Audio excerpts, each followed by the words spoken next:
thank you all for coming. I mean, this is Friday. Nobody comes to anything in Friday nowadays, you know, but Japanese are always, they're so intellectually curious. We're grateful to have the opportunity that you're all here. Thank you. And this is a real personal privilege. I've had the privilege of knowing Maehara Sensei for, gosh, probably 20 years, you know. And I am endlessly grateful to him for the time when he was in charge of transportation, and he pushed to get Haneda made the modern airport that it is now. And I don't have to take 3 hours coming in from Narita any longer. You know, it's just great. You know, I love the fact that we can land in Haneda. And so, Maehara Sensei, thank you for doing that. And you were also instrumental in the turnaround for JAL, and that was a very, very important thing too. So, it's really been you've had a wonderful career in public service. This is a bit unusual, but not really unusual. You know, CSIS is a bipartisan or nonpartisan think tank. We don't take sides. Now, of course, most of our work is here in the U.S., and we don't take sides between Republicans and Democrats as a matter of policy. I always tell people we start with the problem, not with the answer. You know, and most of the think tanks in town start with the answer. We start with the problem, but we try to be very bipartisan. And, you know, that's been challenging in Japan for the last 25 years because, you know, the LDP is such a dominant party, you know, that it's almost everybody that's been here for the last 5 years has been LDP, you know. So I received a request from Maehara Sensei that he would like to come, and he's now the co-leader of the Japan Innovation Party, and this is really interesting. I mean, it has an unusual provenance, you know, because a lot of its provenance traces back to Osaka with a more local focus, and now they are reconfiguring to have a more national agenda. And I think that's something we should all hear. Now, I've asked Maehara Sensei, don't make this political, you know. Now, it's pretty hard not to be political when you're representing a party. Okay, I understand that. But share with us the vision of the party. Share with us the philosophy of the party. Tell us where you think Japan would be stronger as a nation going forward. And I think that's going to be a real opportunity. So I want to say thank you, Seiji. Thank you for, you've been a friend for 20 years. You've been through several different parties along the journey, but now you're with the Japan Innovation Party, and I think that this will be an important opportunity for us to hear about your vision, your collective vision for the future of Japan. So let me introduce to you Dr. Kristi Govella. She's the new Japan Chair here at CSIS. We're very lucky to have her. Unfortunately, we have to share her with Oxford University because she continues to have a professorship at Oxford. But we're getting the better share of that time. And so, Kristi, I want to say thank you. Delighted that you're here. Why don't you please come up and get this program started here? Thank you all.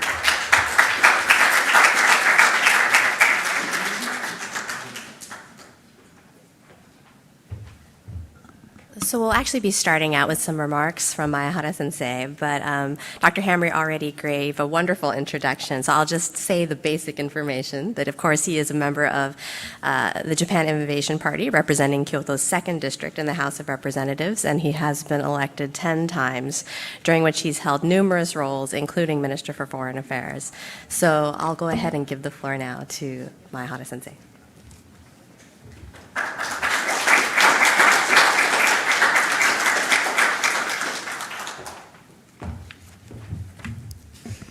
Good morning, everyone. I'm Seiji Maehara, co-chair of Nippon Shinokai, Japan Innovation Party of Japan. First of all, I'd like to give a thanks to Hamre, Dr. Hamre.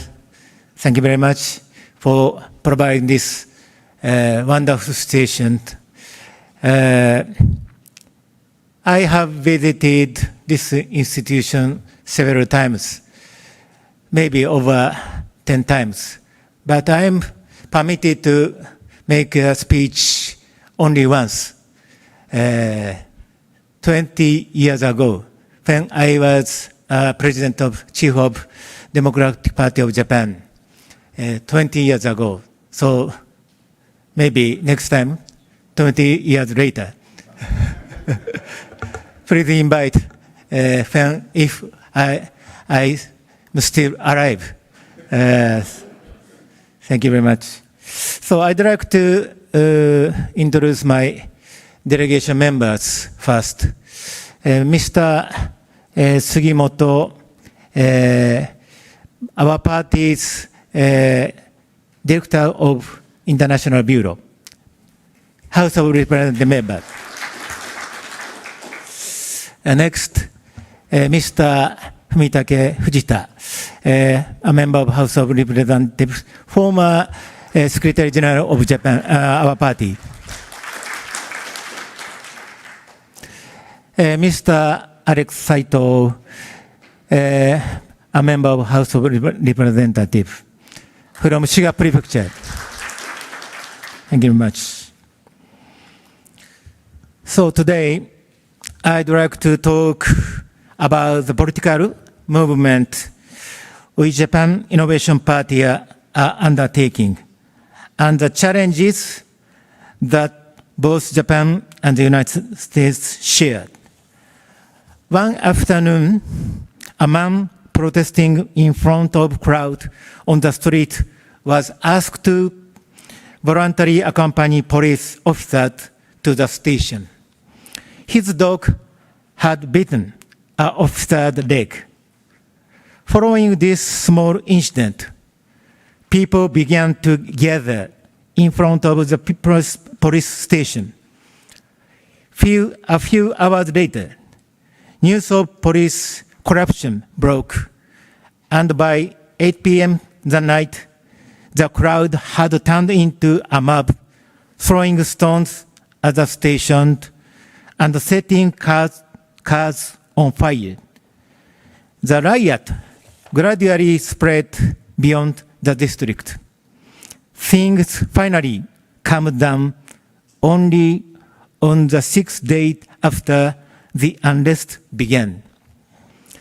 This riot in October 1990 occurred in Nishinari, a working-class district in Osaka.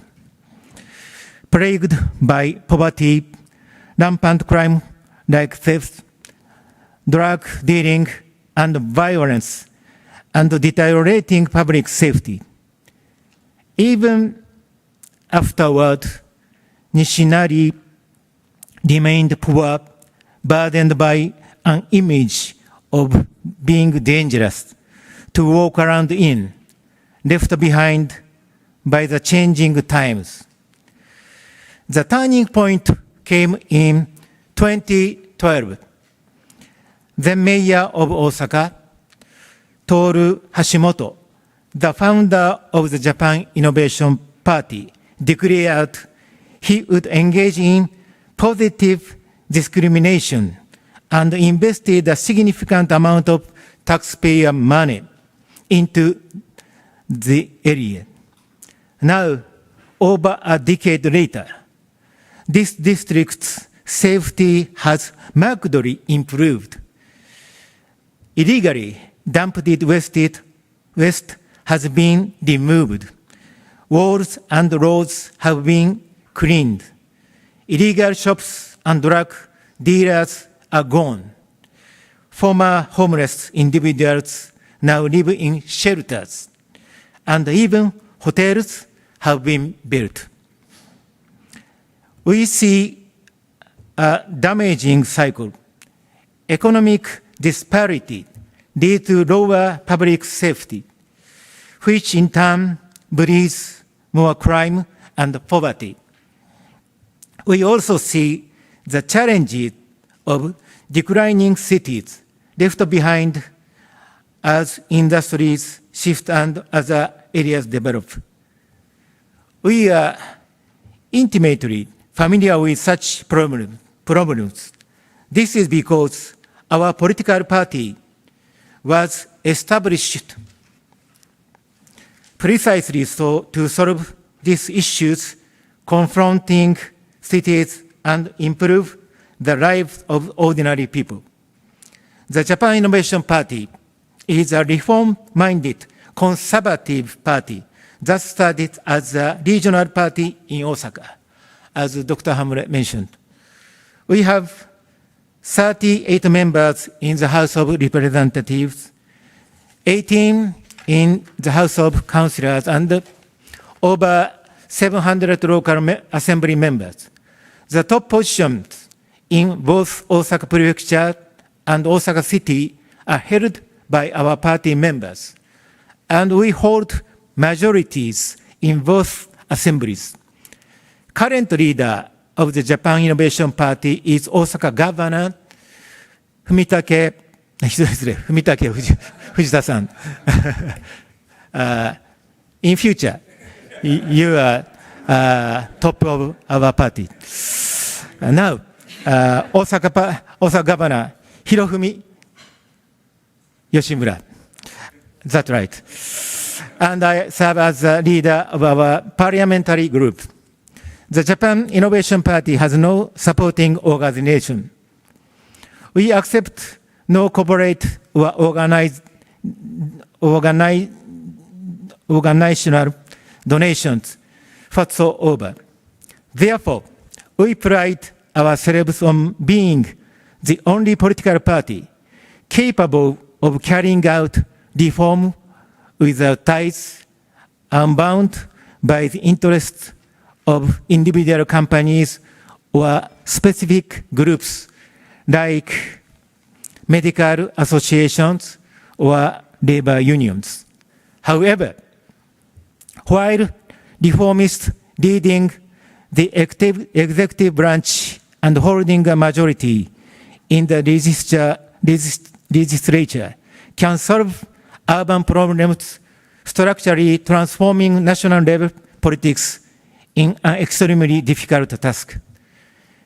Even when advocating for change, unraveling the legal systems, bureaucratic structures, and vested interest accumulated over long years of post-war peace, and simplifying and rationalizing complex and bewildering system is incredibly challenging. This is a common challenge faced by developed nations.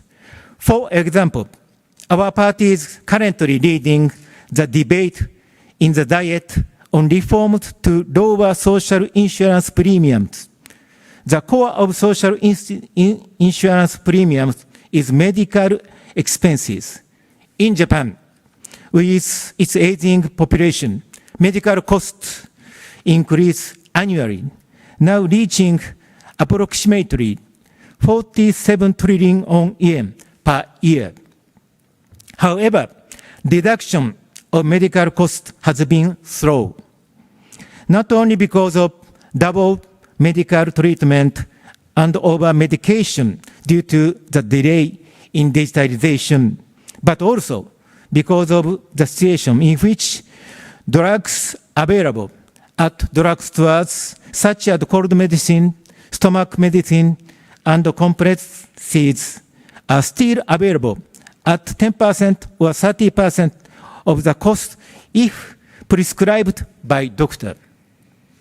While the digitization of healthcare is gradually progressing, the adoption rate of electronic health records is still only about 50%. Moreover, there is no nationally unified platform. Each medical institution contracts with its own vendor. Essentially, they are forced to introduce systems at dictated prices and pay high maintenance costs. This is why it is sometimes called a catch bar system. There is no compatibility with other medical institutions. Many silos have been created. By tackling vested interests, we can reduce medical costs. Furthermore, digitalization is lagging in national and local government administration as well. Various tax notices, such as automobile tax and health insurance premium payment slips, are delivered to residents by mail. Enormous costs for postage, outsourcing, and personnel are being wasted. These expenses, which could be eliminated by digitizing and sending notices online, continue to be wasted.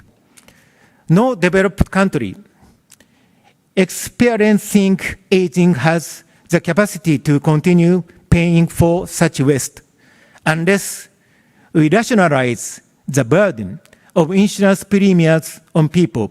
We cannot create a society where working people are rewarded.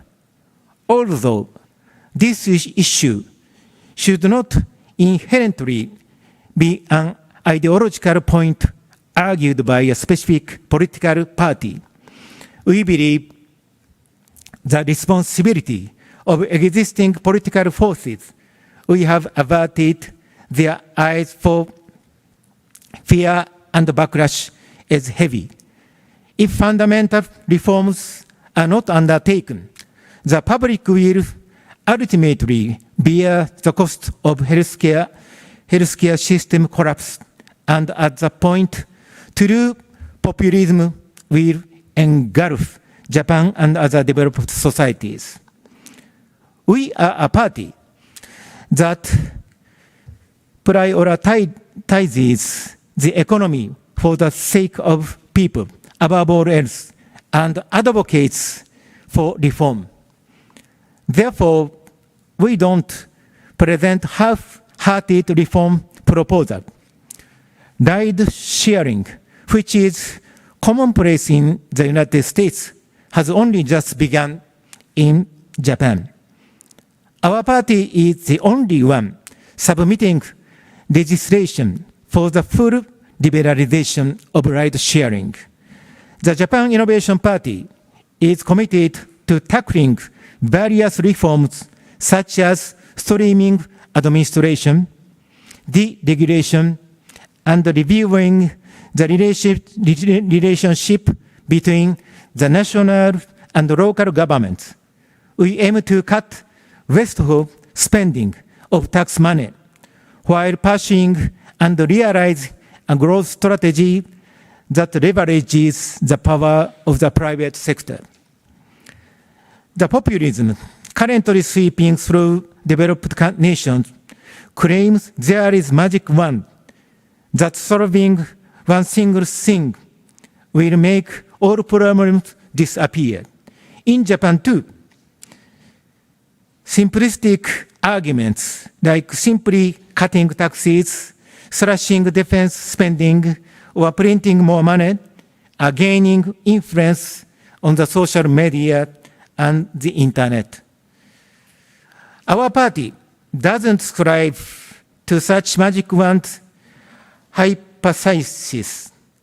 The proper path for politics is to raise wages, improve lives little by little, invest in human resources, and eliminate future anxieties through social security reform. Speaking of investment in people, tuition-free education has long been a policy theme advocated by Japan Innovation Party. The Japan Innovation Party is supported in Osaka because successive governors and mayors like Toru Hashimoto and Ichiro Matsui carried out through administrative and fiscal reform, rebuilt finances, and allocated the generated resources to necessary measures like tuition-free education, gaining the understanding of a prefecture and the city residents. Incidentally, Osaka Prefecture was the first in the country to implement tuition-free high school and university education. We are not simply aiming for small government or small administration. We review budgets, cut waste, and implement necessary policies. We will continue to practice these common sense principles. Why do we pursue tuition-free education? There are several reasons. First, Japan's education budget is small, placing a heavy burden on parents and children. Among the 38 OECD countries, Japan's public education expenditure as a percentage of nominal GDP is the second lowest. The proportion of private expenditure in total education cost is extremely high at 63.4%, compared to the OECD average of 28.6%. In Japan, education must be pursued largely at one's own expense. Over the past 30 years, wages in Japan alone among developed countries have not risen, yet education costs continue to increase. Furthermore, tuition-free education combined with appropriate competition policies can help rectify educational disparities. The path chosen by 18-year-olds significantly differs based on parental income regarding university enrollment. About 62% of children from households with an annual income of 10 million yen or more go to university, whereas for those with incomes below 4 million yen, the rate is about 28%, more than double the difference. Moreover, research shows a lifetime income gap of about 75 million yen between university graduates and non-graduates. In other words, the current reality of Japanese society is that parental income disparity Japan's society is that parental income disparity create income disparity among children through unequal educational opportunities. A cycle and fixation of disparity are being generated. We are not arguing that every child should go to university. Our primary goal with tuition-free education is to create an environment where children who want to learn can do so equally, regardless of their parents' income. By drawing out the potential of each individual, we aim to contribute to Japan's development by improvement labor productivity and fostering innovation. Nation building starts with people building is the fundamental principles of the Japan Innovation Party. As I mentioned, appropriate competition policies, university reform is also urgent. Difficult to enter, easy to graduate is notoriously said of Japanese universities. The university graduation rate, the percentage of entrants who successfully graduate, is 90 in Japan, the highest in the OECD. Compared to to the OECD average of 68% and 53 in the United States. Universities must be transformed into genuine places of learning. While it may be common in the US, venture companies rarely emerge from Japanese universities. The Japan Innovation Party wants to urge universities to change, positioning major universities as hubs for startups, generating new added values and employment, and promoting social dynamics. The common challenges facing Japan and the United States are not limited to domestic issues like the economy, social security, and education. I feel that the very framework of the post-war order, which has underpinned our peace and prosperity, is now being challenged. This is because the unity and cooperation of our alliance are being tested as we confront issues such as full-fledged rise of China, which deployed rapidly while free-riding on the free trade system, and the changing of status quo by force as seen in the war in Ukraine.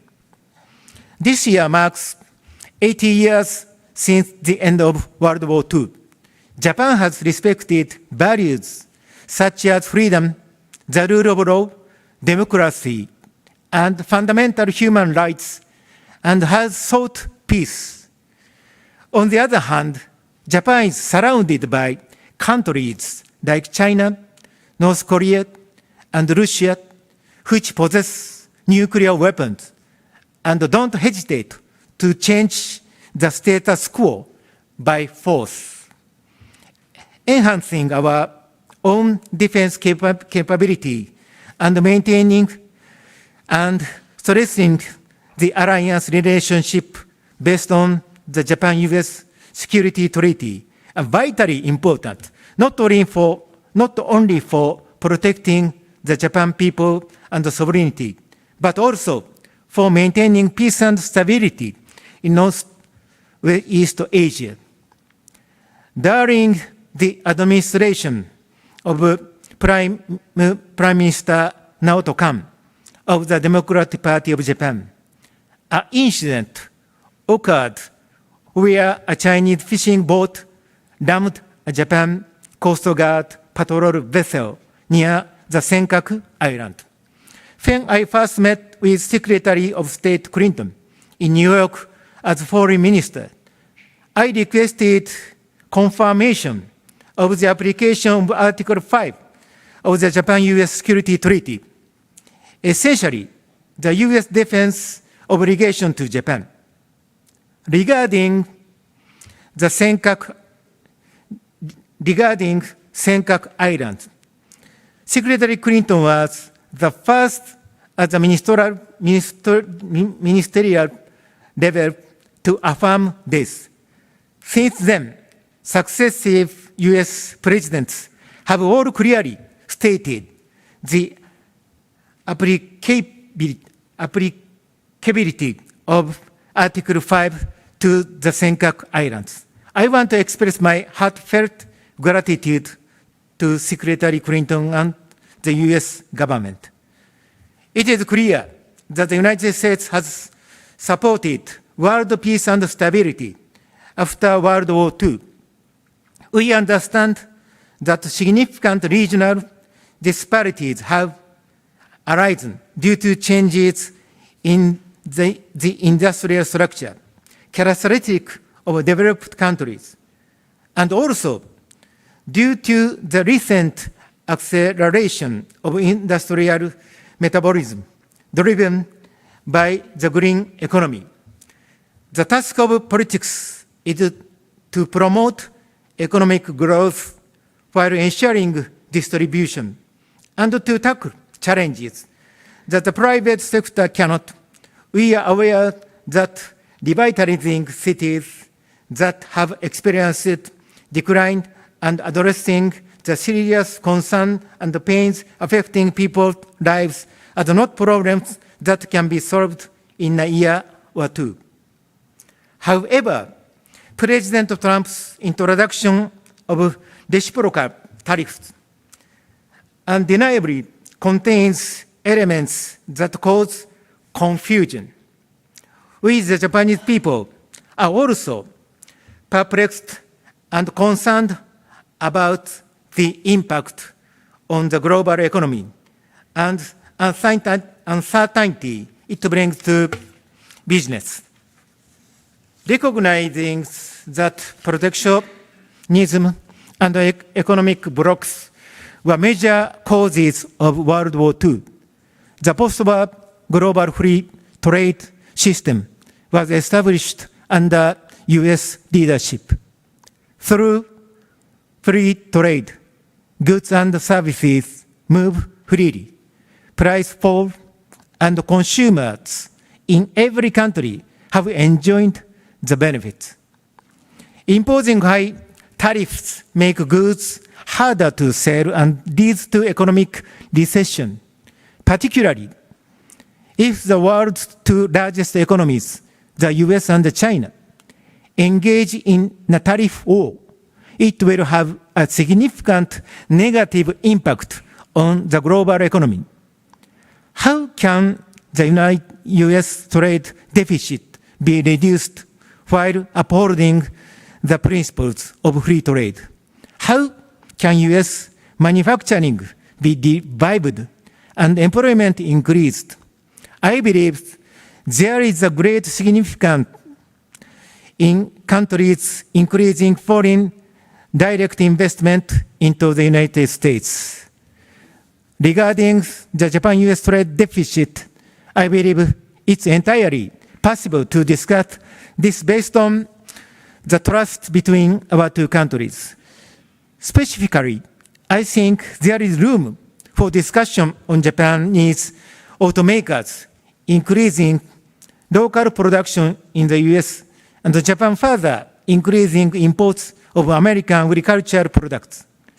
Japan's post-war stability and prosperity were only possible under the international order supported by the United States, and we are prepared to uphold it. Viewed from this perspective, I believe the current debate in our country surrounding defense burden sharing is insufficient. A U.S. demand for increased cost sharing for U.S. forces stationed in Japan is perceived by the Japanese public solely as unpleasant foreign pressure.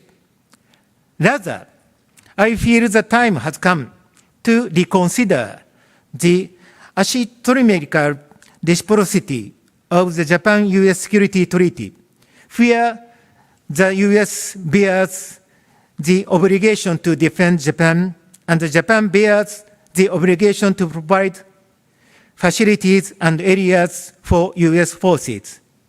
President Trump argues it is unfair that only the US has a defense obligation towards Japan.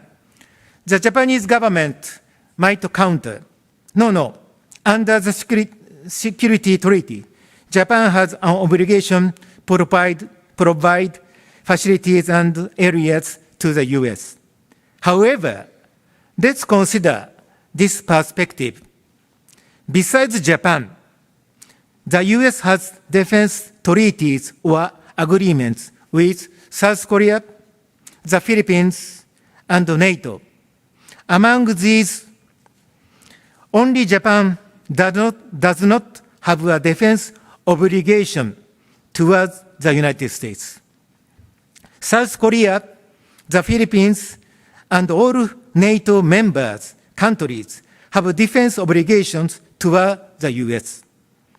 If the US were attacked by another country, Japan, along among its allies, could not contribute militarily.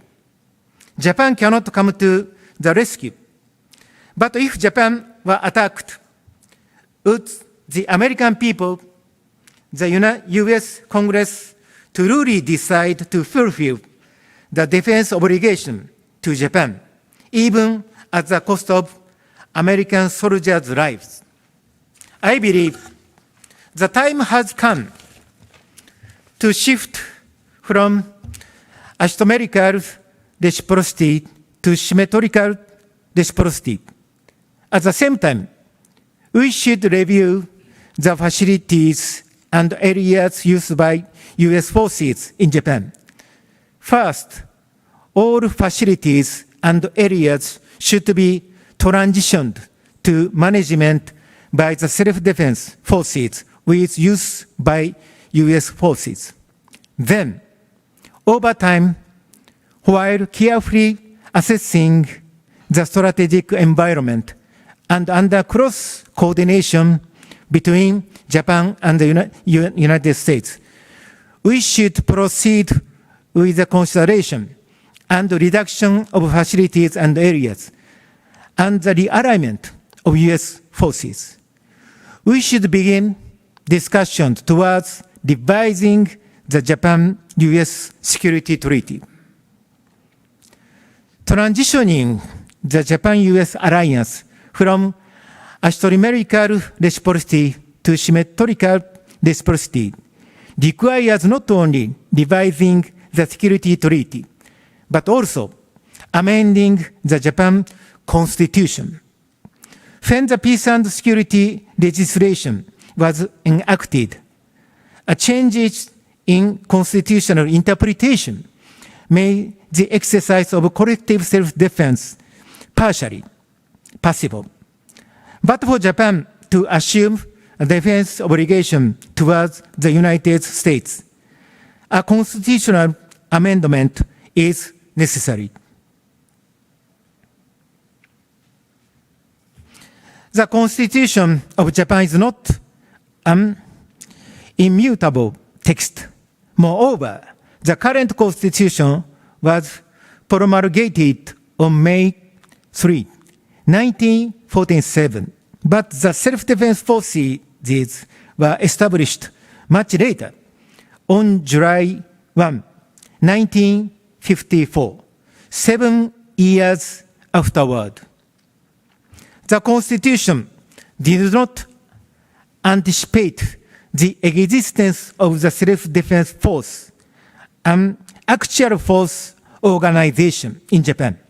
We must explicitly mention the self-defense force in the Constitution.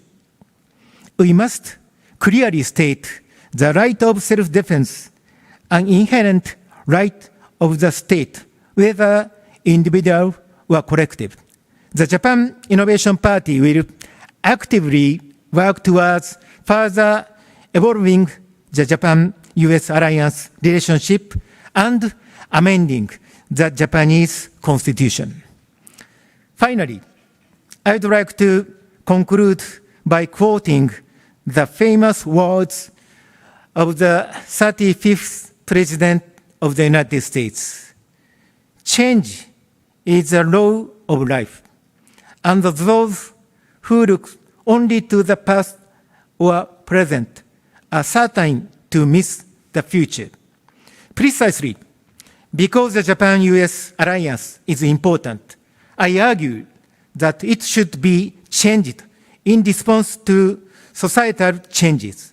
With that, I conclude my speech. Thank you very much for listening.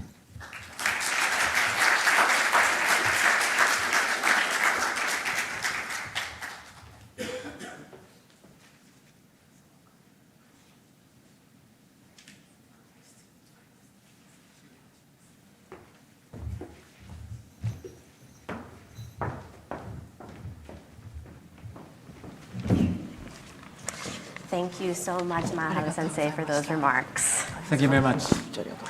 I think you did an excellent job giving everyone a sense of what makes Nihon Ishin no Kai's policies more distinct, especially with the domestic ideas as well as the ideas about reform and foreign policy.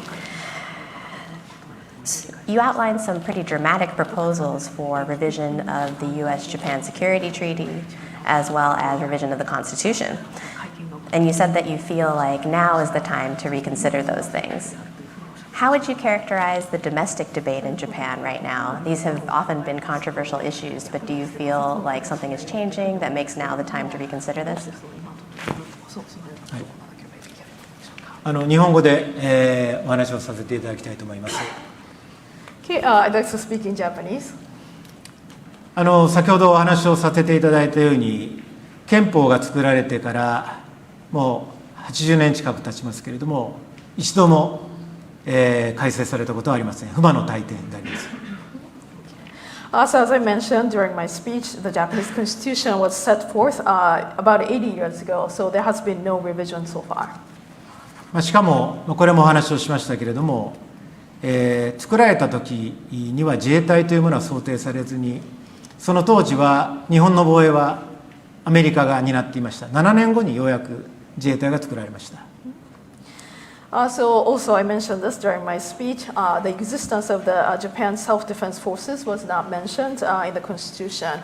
So that means that Japan's defense was actually administered and also conducted by the United States. The self-defense forces came into existence 7 years afterwards. つまりは日本の基本法たる憲法に自衛隊は想定されていなかったということであります。So I just want to emphasize that the self-defense forces of Japan were not even in the assumption of the Japanese constitution. 衆参両院に憲法審査会がありまして、今会見の前の、いわゆる憲法改正の手続きについて話がされていますけれども、しっかりと、我が党が憲法改正をリードして、まずは憲法改正を行った上で、そして信頼関係に基づいて日米安保の見直しというもの、総務制というものを議論することが大事じゃないかと私は考えています。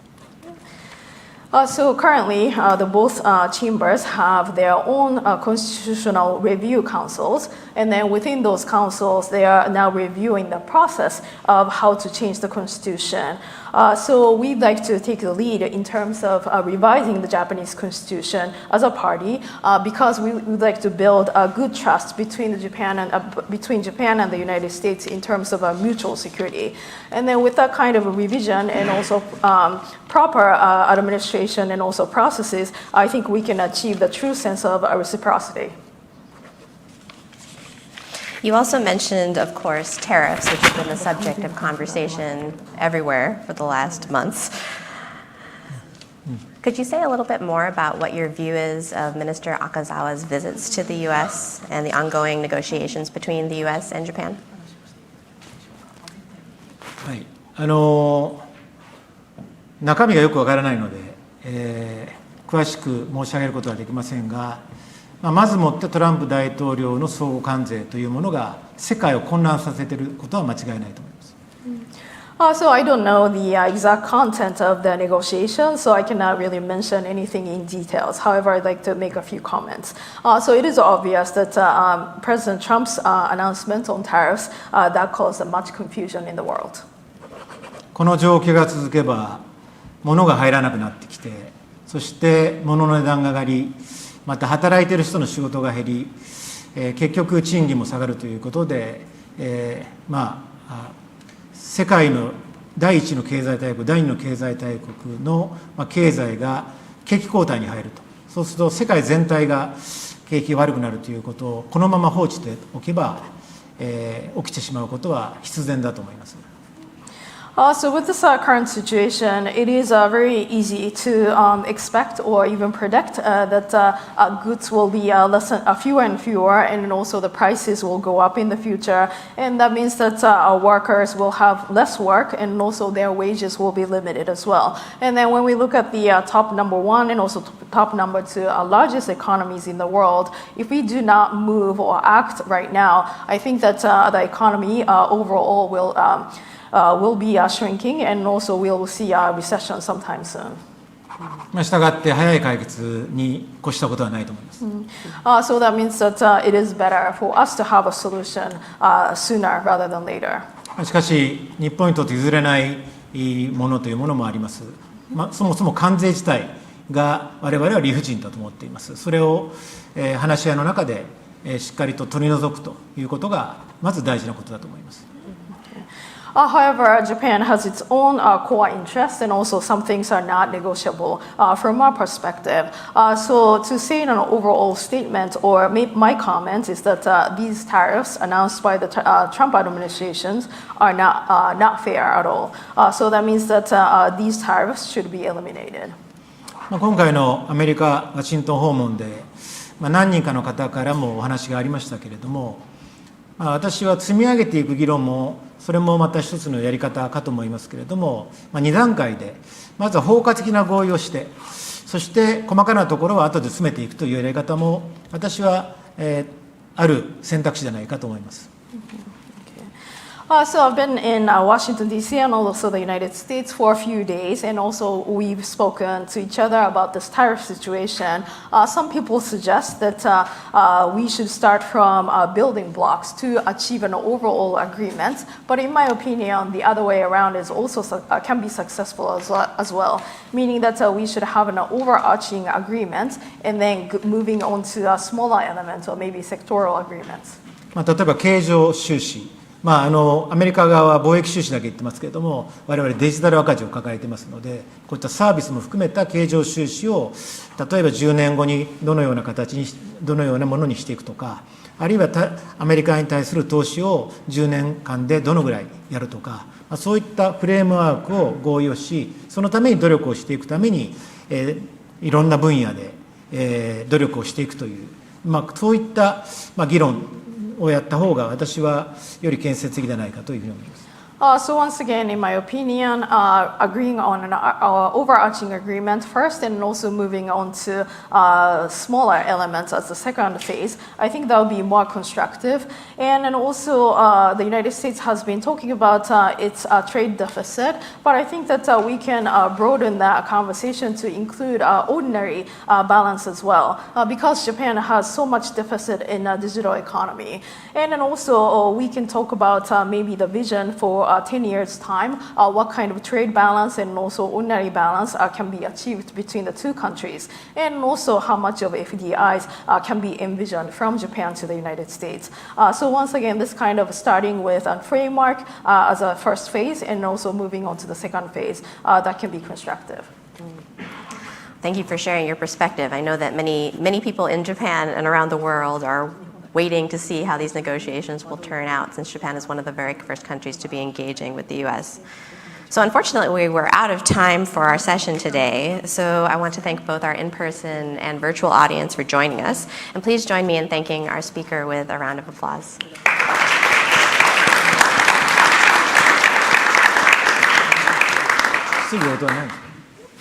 Thank you very